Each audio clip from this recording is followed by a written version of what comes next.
Integromat connects Fibery to hundreds of other tools and automates repetitive tasks. And this is our long and boring tutorial. So here is an example we'll use today. When a teammate opens Slack in the morning, he gets a list of Fibery tasks that are due today. Here is how it goes. Okay, we'll start with a simple integration, and then step by step we're going to progress towards this 14-step monstrosity. So let's get started with level 1. So let's start from a simple but working integration. So no fancy links here, no messages to each teammate. Let's pretend that I'm a manager and all communication goes through me. So all tasks that are due today should be in my Slack inbox. Okay, before we start actually integrating stuff, let's prepare some sample data. So first of all, in Fibery, let's create a new app. Let's call it a task tracker with a single kind of data that is called task. And let's add a due date. Okay. And let's add a few sample tasks. Let's say build a robot and retire. Okay. So here's a due date, and also let's add some assignees. Alright. Now this should be due today and this today. Okay. I'm building a robot together with Mara, and retirement is for me only.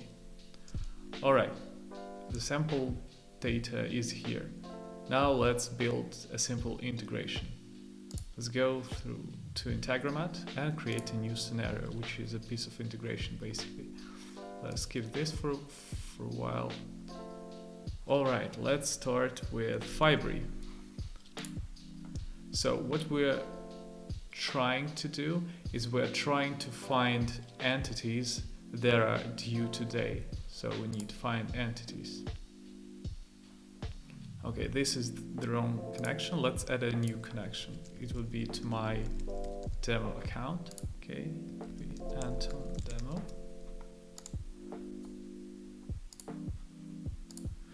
Authorize Integromat to use Fibery account, and alright, the connection is here. So we'd like to limit 100 entities. I think that's more than enough.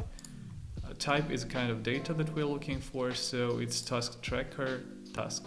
Alright, now the criteria that we're looking for. We're looking for due date, being here's a nice feature of Integromat. It has functions and some variables. And what we need is to understand what date it is today. So it's now, and now is a date time, but rather we would like to compare dates because due date has no time in it. So what we're gonna do is we're gonna use another function that is called format date and turn now into a piece of text basically that then will be compared with date. It's a bit messy, but that's right, that's the usual computer format. I think now we're ready here.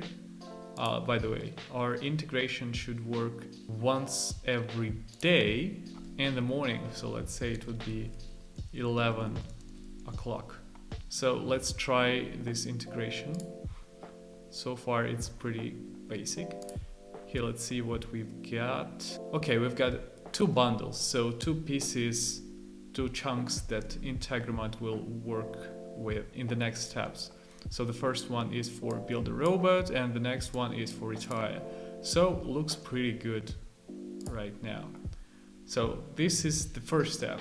The second step in our automation task is to send a message to Slack. So we need another module. Let's click plus here and add Slack. We need to create a new message. Okay, here's the connection I will use. Just pick your own. And then I would like to select myself from a list for now, to be as simple as that. So every notification goes to me. Okay, here I am. All right, and the text. So the text will be the name of the task. and it's is due today. Okay, this thing is due today, but the camera is not letting me. Okay, now it's working. All right, let's test it right now. Let's run it once again. So a basic integration is here. So what it does, it once a day at 11 o'clock visits Fibery and gets all entities that are due today, and then for each of them sends a notification in Slack with this particular message using name from the previous step. And here is what we get. Now, that is all right, but these names aren't even clickable. We can't navigate to Fibery and actually do something with the tasks. So they would be our level 2. In order to get these names clickable, let's add another step into our Integromat scenario. So this step would be to get a Slack markdown formatted link, which means rather fancy piece of text. All right, so for each entity that we get from Fibery, we'd like to combine its URL and name into something that Slack understands as a link. So it is URL and name combined this way. This is all described in Slack documentation, which is very nice. I would definitely recommend that. Okay, and here, instead of sending name, let's send this formatted URL. Okay, looks good. Let's try this out. Okay, let's check Slack. All right, now it's clickable. Let's test it. Yes, it's our tasks. So this is level 2. Okay, now let's stop pretending that I'm a manager. Let's make this work for each teammate and put this list of tasks into their inboxes. So the first step before we actually change integration in a fundamental way to support multiple people, we need to somehow connect Fibery users, those that we see here, with Slack users that we see here, just to understand which channel to send a message to. So there are multiple ways of doing this. So one rather obvious way is to add a Fibery find entity step that looks for Fibery users, then look for the email, and add another step that looks Slack user by its email. And from there, we'll take its username, their ID, which I would like to, and use it in the last step. But this doesn't sound good because on each notification, so each day for each user, we're gonna execute these 2 steps. And it makes no sense because this connection, it is rather permanent. So why doing this request each time? Instead, let's store this connection somewhere. And the best place, I guess, is storing this in Fibery. Let's open Fibery user and let's add a new field, a text field that is called Slack ID. And to discover my Slack ID, let's go here and change this as enter manually. Okay, it's automatically appears right now, but you could find your Slack ID via Slack API, let's say in the documentation, lots of places. So here's the most simple way. So let's put it here. Okay, and let's add a dynamic step. Let's pretend we do not know who I am, and let's ask this Slack ID from Fibery. It will make more sense as we move forward towards the redirecting to each assignee bit. But for now, let's add a new step. Again, it's Fibery find entities. Okay, let's beautifully align it. But okay, the same account. The limit should be 1. We're looking for 1 person, which is me for now, and looking for a user. And we're going to grab user ID from the previous steps because the user would be an assignee. But for now, let's just pick public ID is 1. That should do it.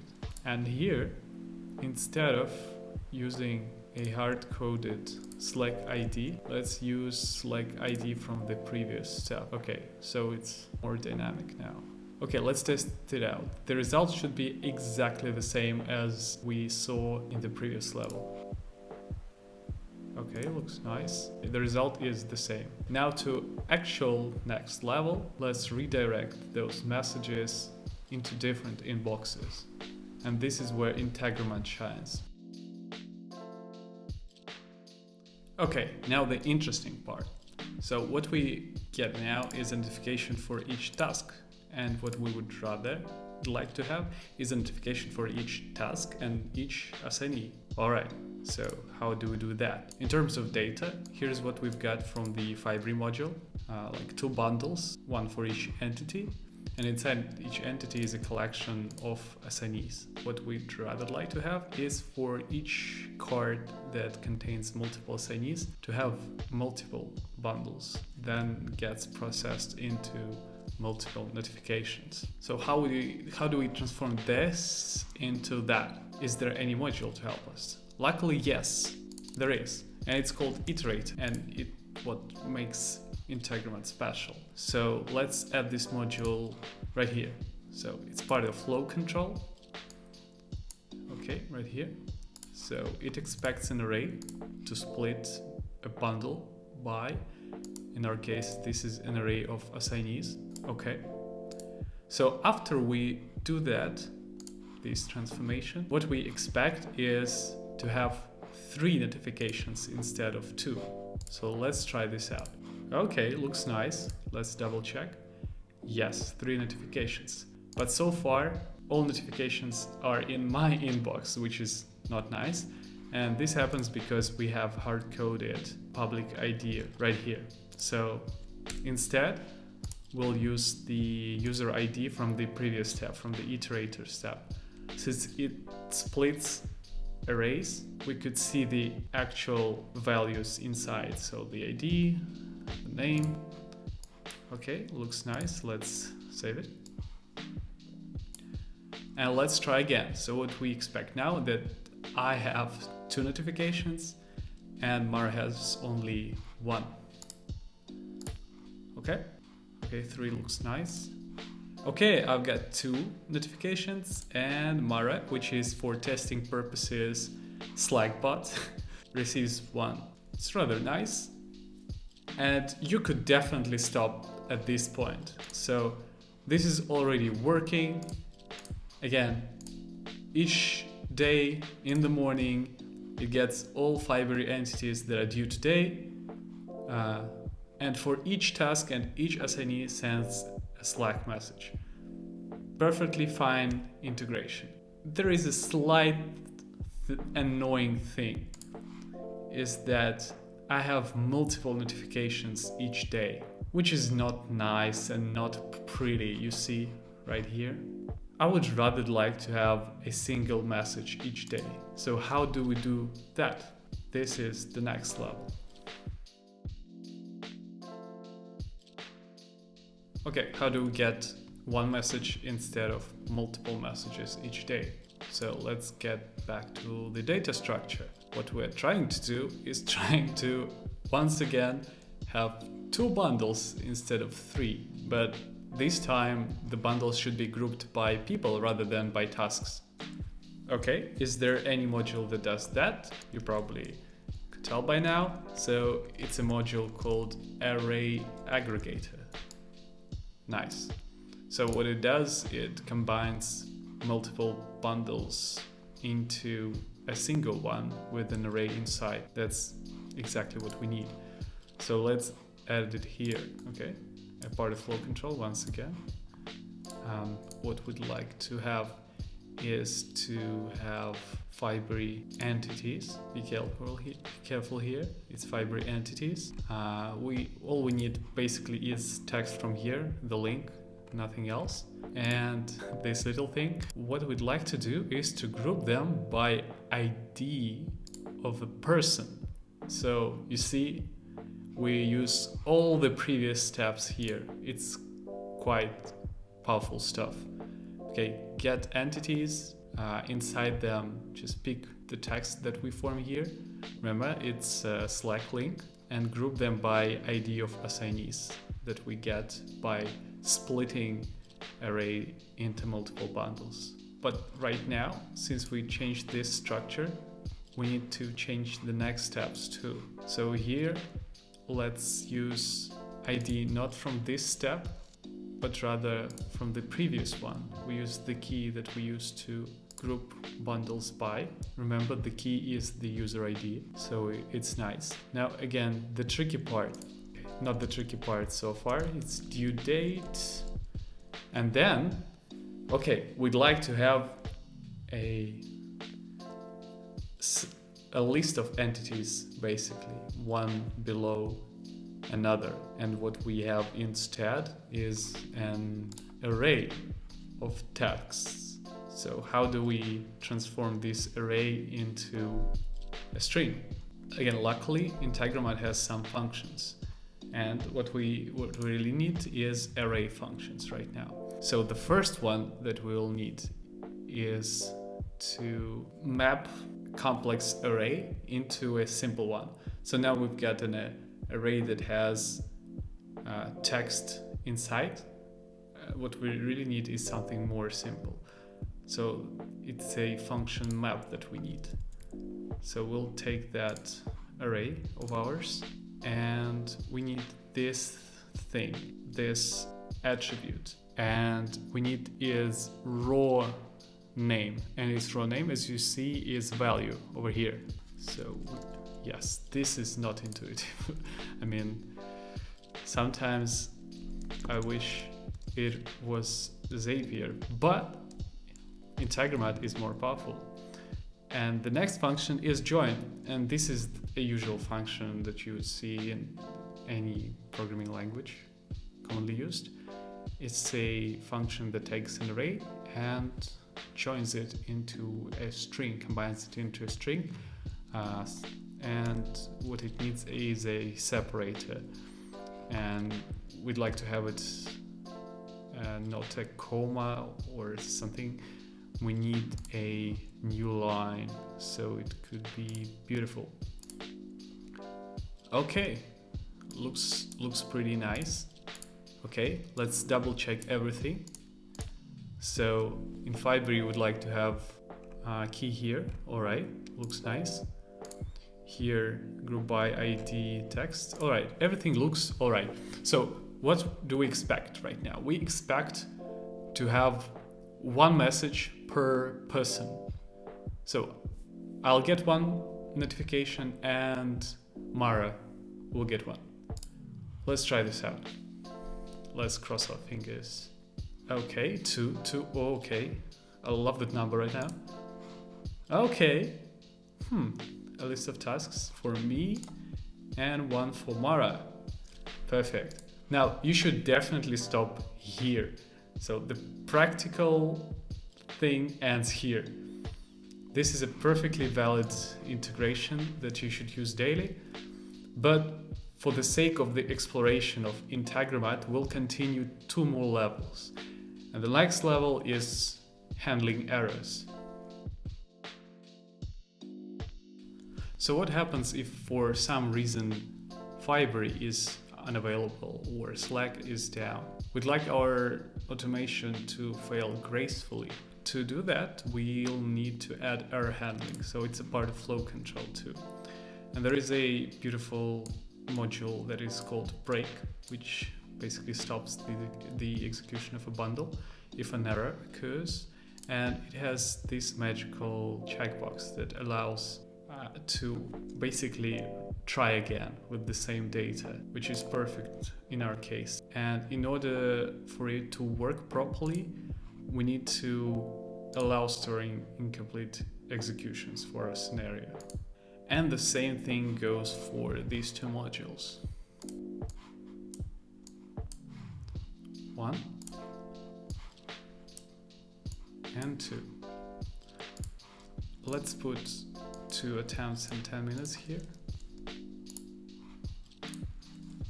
I don't think